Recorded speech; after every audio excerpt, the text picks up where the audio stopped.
चलिए तो सबसे पहले हम लोग अभ्यास 1 पढ़ते हैं। पिछली वीडियो में मैं आप लोगों को बताया था कि सारा ओवरव्यू दे दिया था कि किस तरह से क्लास 12th में जितने सारे मैथ हैं उसमें कौन कौन से सब्जेक्ट पढ़ना है, क्या क्या पढ़ना है, मैं आप लोगों को पूरी जानकारी दे चुका था। तो चलिए आज की इस वीडियो में मैं आप लोग को बताऊंगा कि अभ्यास 1 में संबंध और फलन के बारे में, कि संबंध क्या होते हैं, फलन क्या होते हैं, इस तरह के कौन कौन से क्वेश्चंस हमारे एग्ज़ाम में देते हैं और किस तरह से क्वेश्चंस मैं आप लोग को किस तरह से बना सकते हैं, पूरी जानकारी दूंगा। तो सबसे पहले मैं आप लोग को थ्योरी बता देता हूं कि संबंध और फलन में क्या क्या थ्योरी है, क्या पढ़ना है। तो सबसे पहले संबंध और फलन जानने से पहले मैं आप लोग को बता दूं कि आपको सबसे पहले जानना होगा कि संबंध क्या होता है, फलन क्या होता है। संबंध मतलब रिलेशन, रिलेशन क्या होता है, फलन मतलब फंक्शन क्या होता है। तो चलिए सबसे पहले मैं आप लोग को बताता हूँ कि संबंध, संबंध क्या होते हैं। संबंध का मतलब होता है रिलेशन। अब देखिए रिलेशन आपको चारों तरफ दिखेगा। रिलेशन कैसा रिलेशन, माता पिता का रिलेशन, मित्र मित्र का रिलेशन, तो इस तरह से इसी को बोला जाता है रिलेशन। ठीक है, तो आपको मैथ के भाषा में क्या पढ़ना है, किस तरह से पढ़ना है, मैं आप लोग को बताता हूँ। कि देखिए सबसे पहले कि मान लेते हैं हम ए हो गया ए और ये हो गया बी। ठीक है, ध्यान से सुनिएगा, ए एंड बी हो गया। तो इसको ए एंड बी को मान लीजिए हम समुच्चय मानते हैं। समुच्चय का मतलब कि सेट, सेट मतलब कि जैसे कि मान लीजिए ए में ए में कितने सदस्य हैं, 1 2 3 4 5, इस तरह से सदस्य हैं इसमें। ठीक है, बी में भी कुछ सदस्य हैं। मान लीजिए कि ए एक परिवार हो गया, बी एक परिवार हो गया। तब एक परिवार में इतने सदस्य हैं और बी परिवार में 1 2 3 4 5 6 इस तरह से सदस्य हो गए। तो इसको बोला जाता है क्या, इसको क्या बोला जाएगा, ए बी का सबसेट, यानी कि ई हो गया उप समुच्चय, उप समुच्चय। और सेट क्या हो गया, ए हो गया। जैसे कि ए बराबर हो गया 1 2 3 4 5 6 डॉट डॉट डॉट इन्फिनाइट तक जाएगा। तो ये किस तरह का समुच्चय हो गया, ये एक प्राकृत संख्या का समुच्चय हो गया, प्राकृत संख्या का समुच्चय हो गया। ठीक है, तो आपको यहाँ पर मैं आप लोग को क्या बोल रहा हूँ कि यदि ए और बी दो क्या है, समुच्चय है, यानी कि सेट है, तो ए और बी के प्रत्येक उप समुच्चय, उप समुच्चय, अभी उप समुच्चय बताएं कि उप समुच्चय को क्या बोला जाता है, सबसेट बोला जाता है। सबसेट, सबसेट का मतलब कि ए का जितने सारे अवयव हैं, सदस्य हैं, बी में हो, उसी को बोला जाता है ए सबसेट बी, यानी उसी को बोला जाता है उप समुच्चय। तो क्या इसमें हम बोले ए और बी दो सदस्य हैं, तो दोनों सदस्य हैं, समुच्चय हैं, तो समुच्चय में 1 2 3 4 5 इसमें भी मिल रहा है, इसमें भी मिल रहा है, ये उप समुच्चय हो गए।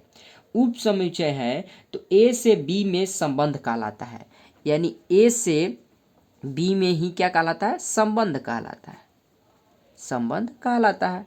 अगर मान लो कि ए टू बी, ए और बी है, तो ए और बी में दोनों में हमारा क्या समुच्चय दोनों में मिले, उसी को बोला जाता है संबंध। संबंध किस तरह से मिले, किस मित्र मित्र में संबंध हो, तो मित्र मित्र में कब संबंध होगा, जब इसका व्यवहार सही हो और दोनों दोनों मित्र कहलाते हैं। तो यही इस तरह से एक से रिलेशन बना लेते हैं अपना, यानी एक दोस्ती कर लेते हैं, तो इसी को बोला जाता है रिलेशन।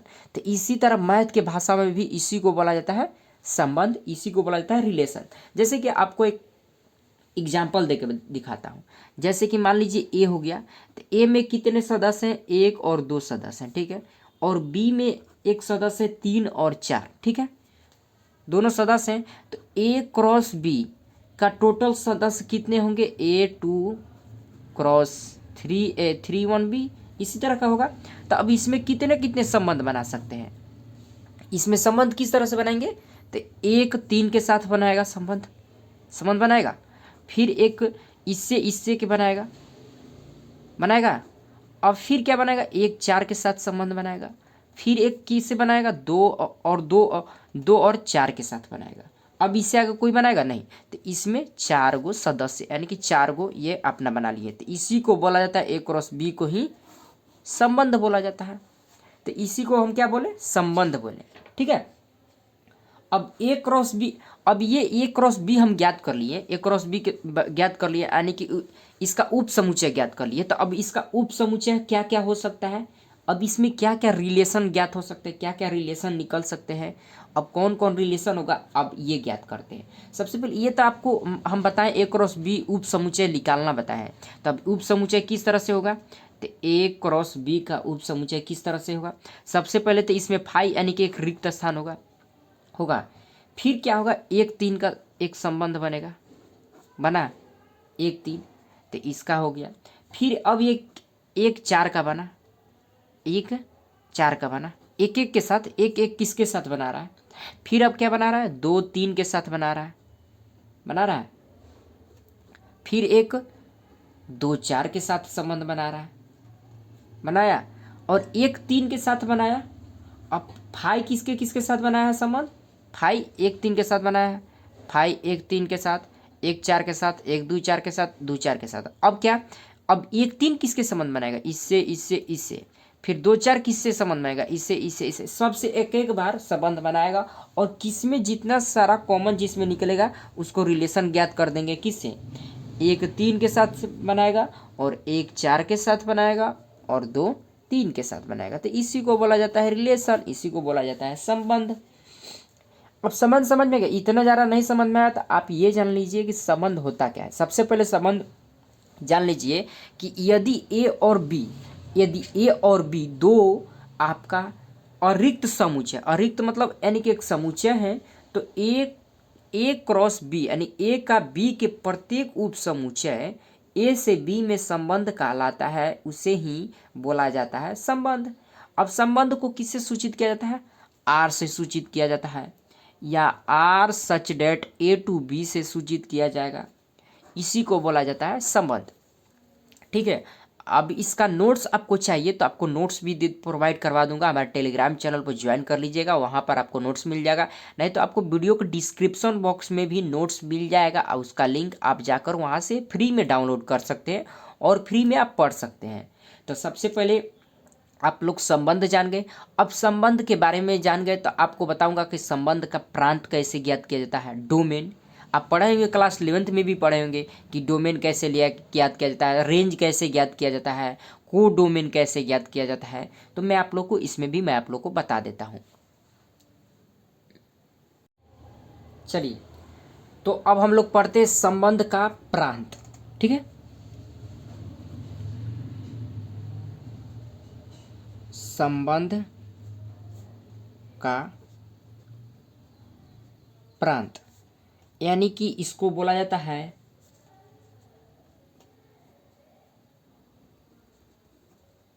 Domain of relation. ठीक है, डोमेन क्या होता है, तो सबसे पहले डोमेन जानते हैं। तो अभी मैं आप लोग को बताया कि संबंध क्या होता है, तो इससे ही रिलेटेड है। तो सबसे पहले आप लोग को इसका कैसे डिफिनेशन किया जाता है, किस तरह से आपको इसको डोमेन ज्ञात किया जाता है, मैं आप लोग को बताता हूँ। तो यदि एक संबंध है, यानी आर एक संबंध है, ठीक है, आर एक संबंध है, तो संबंध किस तरह से भी हो सकता है, आर एक संबंध है तो संबंध के यानी इस संबंध के प्रत्येक अवयव मतलब जो भी उसके अंदर अवयव यानी कि सदस्य हैं, कि प्रथम प्रविष्ट यानी प्रथम प्रविष्ट, जैसे कि ए हो गया और ये बी हो गया, ठीक है, दो गो। तो मान लीजिए 1 और 2 है ये, और एक है 1 2 3 4 और 5। तो इसमें से एक संबंध क्या ज्ञात होगा, 2 संबंध ज्ञात होगा, 3 संबंध होगा, 1 2 के साथ, एक 2 के साथ बनाएगा संबंध, क्योंकि 1 1 नहीं बनाएगा, फिर 1 3 के साथ बना सकता है तो नहीं बनाएगा एक, और एक क्योंकि 1 1 के साथ बना लिया, अब 1 4 के साथ संबंध बनाएगा, क्योंकि इसमें 1 2 के साथ बनाना, अब 1 4 हो गया, फिर 2 3 का संबंध आ गया, यानी कि ये संबंध मेरा ज्ञात हो गया। तब इसका प्रांत किस तरह से ज्ञात करेंगे, यानी कि प्रांत डोमेन। अब देखिए प्रांत किस तरह से ज्ञात किया जाता है इसका, तो बोल रहा है कि अगर संबंध के प्रत्येक अवयव प्रथम प्रविष्ट में से बना समुच्चय संबंध कहलाता है, यानी कि इस प्रविष्ट से बना संबंध ही क्या कहलाता है, समुच्चय कहलाता है। तो इस प्रविष्टि में क्या क्या बना है, 1 और 2 बना है। तो इसमें ये देखें कि 1 2 किसमें, 1 2 ये है, तो ये मेरा प्रांत हो जाएगा। अब देखिए परिसर कैसे ज्ञात किया जाता है। परिसर मतलब बोला जाता है रेंज।